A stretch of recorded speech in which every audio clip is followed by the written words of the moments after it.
So now that we've had the meetings of the scientific working groups, we're going to have summaries from people who were leading those working group sessions. I just noticed something fun is that I believe all four people doing the reporting have all won IMC awards previously, which is pretty good. Starting with the spokesperson for the scientific working group on data protocols and management, Jessica Struckler from PEC, Jessica, who won the poster award just a few years ago. Almost yesterday. Yeah, indeed. That's how you stay young. Yeah, do you have the slides up? Oh yeah, great, thanks. Yeah, so the idea we had, that was actually born last year at the IMC, was that we have these data, these variable templates that we always use to report our variables in the different projects. And what happened in the last couple of years is that there was quite some divergence between those different variable templates, and all of the many projects that we have started developing their own variable templates. And that led to quite a bit of work for all of the different groups because they had to always change their reporting for the different projects. And also what happened is that we obviously always have new developments, for example, going in the direction of adding more CDR options, adding synfuels, adding CCU, more sector detail. And all these new developments happened in parallel and different projects, and then not using the potential synergies. So the idea we had last year was to develop a community reporting template that entails a common list of definitions for the variables, and that we have as a standing resource so that we avoid this double work, and that we also pull together the new developments from the different projects and leverage the synergies. So that's what we had last year, and then we started developing that idea a bit further. The idea was to use GitHub to work together on that template, and the YASA people already started that structure, and you can find the link here. So we already started building on the existing templates to develop that. And I think one of the important things here is that we don't want this huge templates that can easily have a couple of thousand variables all in one file, but to divide the template into subgroups. That makes it easier to keep the overview, and that also enables us to share the workload between different people.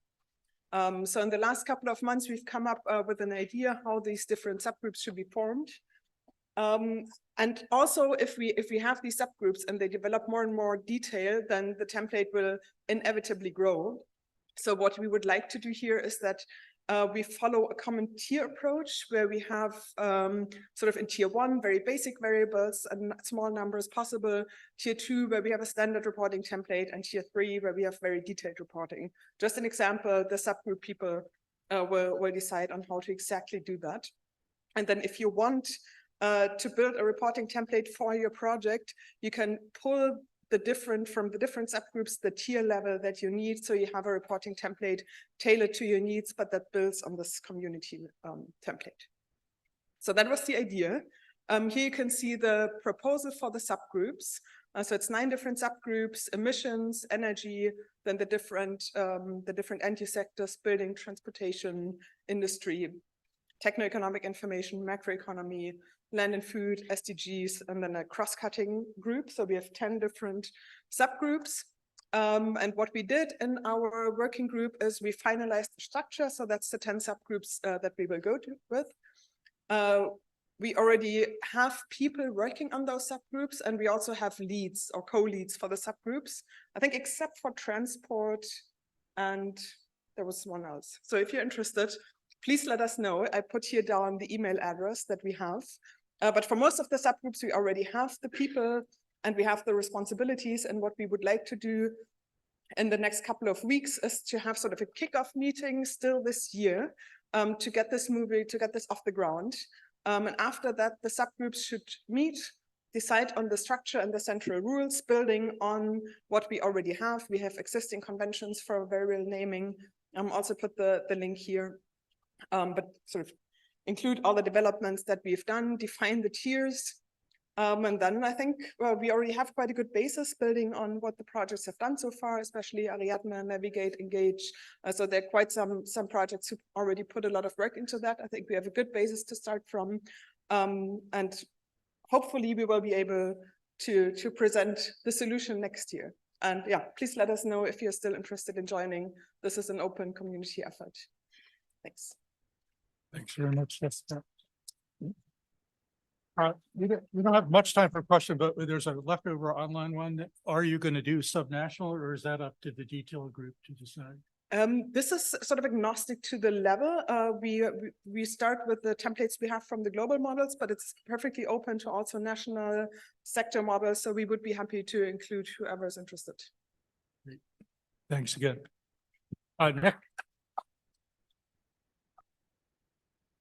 Next, on behalf of the scenario working group, we have Kaywan Riari from RIASA, who won one of the first extraordinary contribution awards, I believe. Kaywan. Yeah, so in our scientific working group, we had a lively discussion and also some presentations about the recent work in the last year on updating the SSP socioeconomic drivers. The drivers of the SSPs have been developed quite a while back, and so it's an important task to provide new population, GDP, urbanization, but also other information that the IEM teams, but also other communities can use for the SSPs. So the SSP drivers themselves, a complete set will be available by the end of the year. Population is already now available. GDP is in the last stages of updates and will become available before end of December, and urbanization is already available. You can actually also access the data at the updated SSP database. You can see the link here. And we had also a presentation by Marina Andrejević, who basically presented an SSP extension explorer, which has additional information about, for example, inequalities, governance information, etc., that can be linked to the SSPs and would be helpful basically to connect the SSPs even further and even better to the working group too. Next slide, please. Then we talked also a little bit about how to move forward. At the one hand, there will be the task in the future to think about updates of the SSP framework and how we can bring in new elements into the SSP design, such as gender or sectorial extension, thinking about governance, for example, as an interesting topic for new SSP elements. But we spend also quite some time thinking about how to move forward for here now into the future and develop new integrated assessment scenarios. So when by the end of the year, basically the market projections for the economic and the demographic developments will be ready. There will be some further work and the markers are also identified. There will be some further work to think about the extensions and perhaps a vetting process where variables like, for example, alternative Gini projections or alternative governments projection could be vetted in a similar way as the vetting process that we have established for the main elements, population and GDP. And to that, for some of the variables, we might also identify further markers, but this is not a need for all the markers, but and this would be an activity that we thought would be best organized as a collaboration between IMC and Iconics, because a lot of expertise for working group 2 is also necessary and their input in order to establish those extensions. Yeah, next slide, please. Then we also discussed that how the IEMs and how the SSP framework could contribute to the scenario MIP, which is underway as well. So basically, scenario MIP is discussing at the moment the design of new scenarios that should be used as part of CMIP 7. I think for our community it's important that we are aware about important timelines and milestones. The time will be actually quite condensed if you compare it to earlier cycles of scenario development, where we had more or less 7 years or so available from starting with the initial drivers over the IEM scenarios, downscaling things and providing this to the ESMs. This time this is, but we have learned also a lot. And I think because of that learning, we can be more ambitious in terms of the timing.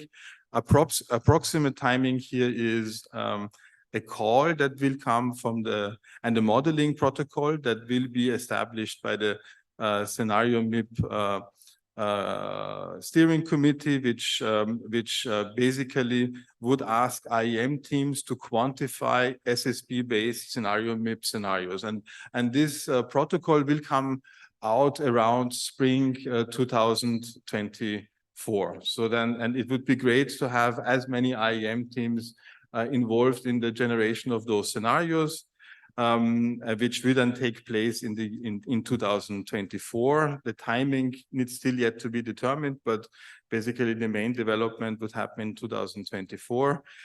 We discussed also important updates or changes compared to the earlier scenarios. One of the changes, which probably technically can be quite expensive for some of the modeling teams, is to move and basically extend the time frame from 2100 to 2125 many actually some colleagues made the comment that for optimization models this is quite some development needed in order to do this. So we need to find out, I think, jointly how we can do also this type of extensions and this type of model improvements in the relatively short period of Can you time. wrap it up in a couple of seconds? Yeah, I'm finished actually. Great. Perfect time. Sorry. Yeah. Great. So basically that's the process. Yeah. Thanks, Kewan. Thanks Thank for you. packing so much into 5 minutes. So the report on behalf of the Scientific Working Group on Scenarios for Climate-Related Financial Information is Elmar Kriegler, also an ECRA Award winner from the IMC. Elmar. Yeah, thanks. I'm actually very impressed. How did you manage to put all these slides together without a coffee break? I didn't manage. So it's just this slide that we had in the beginning and then a few notes on this sheet of paper. So just a reminder, the Scientific Working Group on Scenarios for Climate-Related Financial Analysis really serves the purpose to allow us to exchange among the members of the IMC and those interests about what we are doing in terms of working with the finance sector using IAM modeling tools, and also think about activities where we could then synergize and work together. So here we really use this session to tell each other what we were doing. And as a matter of fact, there's a lot of activities in our community working with the finance sector. A prominent one is the NGFS, the work for the NGFS, where 3 IAM teams are involved. That has been already presented in the plenary. Oliver, who coordinated much of that work, gave a short presentation where he basically pointed out 3 things, I think, that are quite unique. One is that there is a full-fledged downscaling attached to it. So these scenarios really come in country-level data. There is the attempt to integrate the physical risks. And then this co-design with the NGFS, there's very extensive elaborations. Going even so far that the technical documentation about our models is being written by the users, which makes the process a bit difficult, but also might help it make a bit more understandable. Then we have had a presentation by Leon on his plans and the plans of the Basis Earth Fund. He pointed out that really a key question is what are the right tools for macroeconomic risk? So connecting the IAM community and the macroeconomic community is the aspect of it that would be particularly relevant for us. But the idea is to take some learned IAM tactics and say, okay, let's focus on a topic, given that the field is wide-ranging and a bit scattered. Let's focus on a topic, try to do a model comparison to build a community of practice and hope that this works out. I think that's a very interesting initiative, which is also very relevant for the IMC. Then we had Shayu from the International Monetary Fund with a very clear input on what they actually need in terms of scenarios and what they need in terms of modeling tools. And just to summarize that, so on scenario needs, to look at scenarios that are internationally much more fragmented, because we are in a fragmented world. So these global cooperation type of scenarios that we do, which are, I think, important benchmarks, just more work also on fragmented scenarios and also disorderly scenarios. Then particular of interest is high interest rates. So looking at the impact of high interest rates. Modeling needs, there was a big discussion we had on short-term scenarios. So the financial sector really needs these scenarios or at least modeling results on a 3 to 5 year time scale. And these are different tools. And the question is, how can we link the long term that we are producing with the short term? So we had some discussion about that. And then there was a discussion about tail risks, also on the physical side. So how to bring in these tail risks. Finally, I put it up here.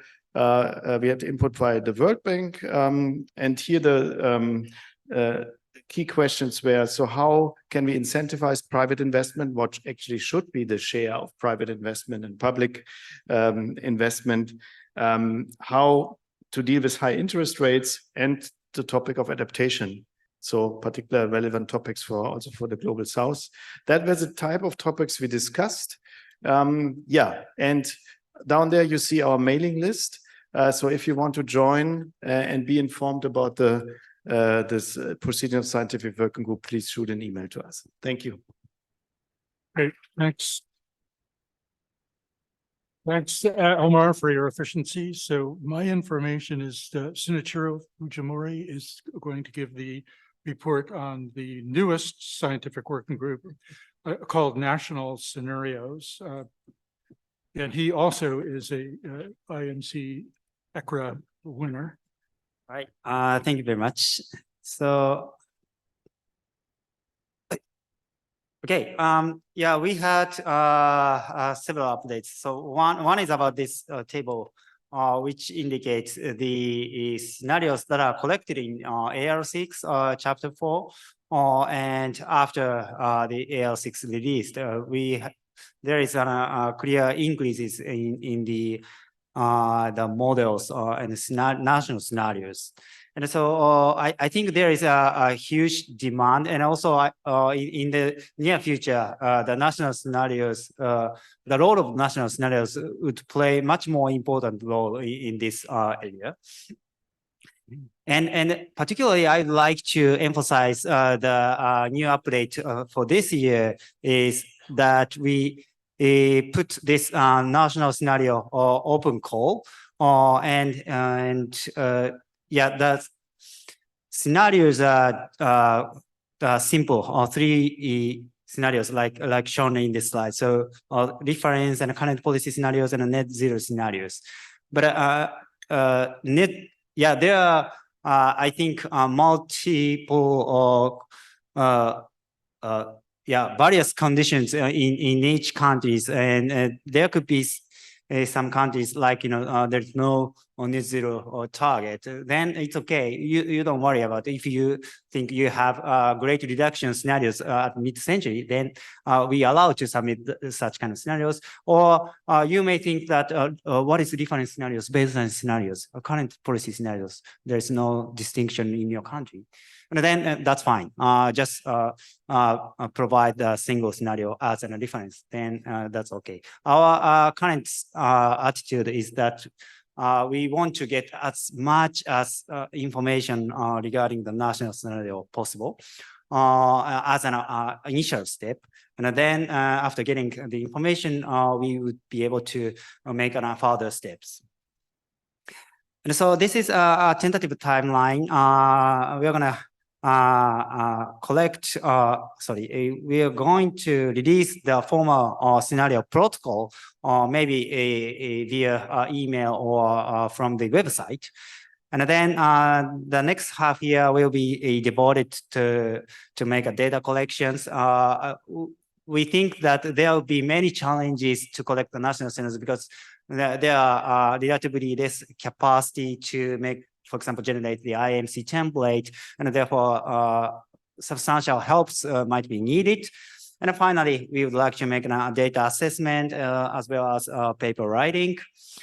And also, it's important to share this information. So we released this Google form to collect national scenarios information. So if you are interested in, please go to the app or website of this SWG. Then you can take this QR code, and then you are forwarded to the page where you are asked to fill your information on national scenario informations. And then we will be using that information as an email list and try to get in touch with you.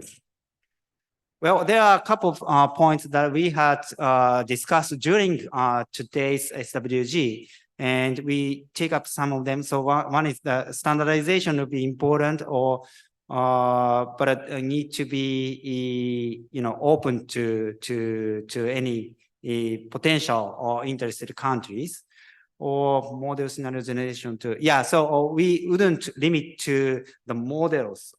If you have scenarios which are generated by using, for example, simple tools, then it's okay. Don't worry. Please submit the scenarios. We would take into account how the scenarios are generated, but at this stage, we wouldn't limit how the scenarios are made. And finally, we invite any countries, any scenarios, even if your country do not have a net zero pledges, don't worry, it's okay. And need to collect on policy. So and in the scenario protocol, we wouldn't constrain ourselves. For example, policy specification. So some countries, you want to put several policies into the scenarios, but some countries, it might be a high hurdle to specify a scenario implementation. Therefore, if you think it's relevant to net zero conditions, then that's okay.